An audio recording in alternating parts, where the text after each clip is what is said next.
United nation के record को खंगालने के बाद यह पता चला कि तुर्की ने यूनाइटेड नेशन के पूरे इतिहास में भारत के पक्ष में कभी कोई वोट नहीं दिया। यूनाइटेड नेशन का रिकॉर्ड यह बताता है कि तुर्की हमेशा से भारत विरोधी था और है।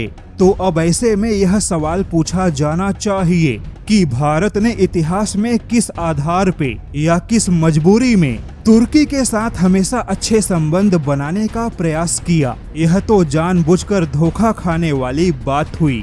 हालांकि अब भारत खुलकर तुर्की को अपना कूटनीतिक दुश्मन मान चुका है, लेकिन अब तुर्की को भारत का प्रत्यक्ष दुश्मन मानना चाहिए, क्योंकि तुर्की ने पीछे से केवल पाकिस्तान को हथियारों की सप्लाई नहीं की, बल्कि उन हथियारों के लॉन्च के लिए तुर्की ने अपने ऑपरेटर्स और अपने एक्सपर्ट भेजे। ऐसे में तुर्की को अब कूटनीतिक नहीं बल्कि भारत का प्रत्यक्ष दुश्मन कहना चाहिए। हालांकि अब तुर्की और पाकिस्तान को लेकर एक ऐसी खबर है जो शायद भारत के लिए चिंताजनक हो सकता है। खबर है कि तुर्की ने पाकिस्तान को सिपेर ब्लॉक 1 और ब्लॉक 2 के डेमो में शामिल होने का न्योता दिया। सिपेर जो कि तुर्की का एक लॉन्ग रेंज मिसाइल डिफेंस है और केवल लॉन्ग रेंज नहीं बल्कि तुर्की का सबसे अत्याधुनिक मिसाइल डिफेंस यही है। इस वीडियो में आपको जो मिसाइल डिफेंस दिखाई दे रहा है ये वही सिपेर मिसाइल डिफेंस है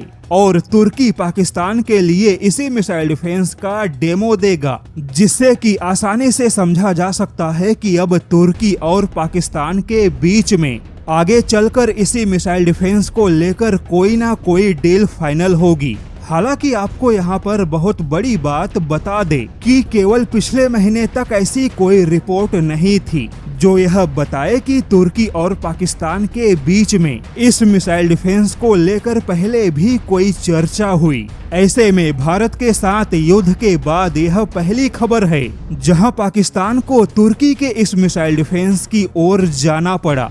ऐसे में यह पूरी खबर इस बात का भी प्रमाण है कि पाकिस्तान के made in China missile defence पूरी तरह से नाकाम रहे। पाकिस्तान अब खुलकर चीनी हथियारों की बुराई तो नहीं करेगा, लेकिन उसे मालूम है कि चीन के मिसाइल डिफेंस घटिया से भी ज्यादा घटिया साबित हुए। ऐसे में पाकिस्तान को अब तुर्की के मिसाइल डिफेंस की ओर जाना पड़ा। हालांकि अब सवाल है कि तुर्की का यह मिसाइल डिफेंस क्या भारत के लिए चुनौती बन सकता है। तो बता दे कि तुर्की के दावे तो काफी बड़े हैं। तुर्की ने अपने इस मिसाइल डिफेंस को तकनीकी तौर पे इजराइल के आयरन डोम तकनीक से ज्यादा बेहतर बताया, लेकिन यह आयरन डोम जैसा काम नहीं करता। हालांकि तुर्की का यह मिसाइल डिफेंस अभी परीक्षण में ही है, लेकिन तुर्की इस मिसाइल डिफेंस के वीडियो बनाकर मार्केटिंग बहुत अच्छी कर रहा है, बिल्कुल वैसे ही जैसे कि तुर्की ने अपने ड्रोन हथियारों की मार्केटिंग की।